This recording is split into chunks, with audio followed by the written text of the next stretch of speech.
Yasi Pressman agaw eksena sa opening ng National Mental Health Summit 2022. Bagamat isa sa pinakabangan ng sambayanan ang aktres na si Yasi Pressman sa opening ng National Mental Health Summit 2022. Talagang hindi binigo ni Yasi Pressman ang netizens.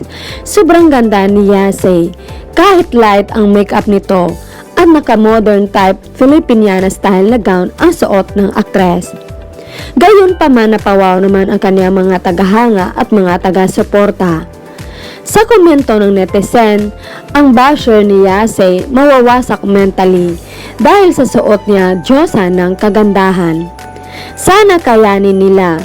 Saad pa nila, ganda at Yasi Pressman at blooming talaga. Simple lang.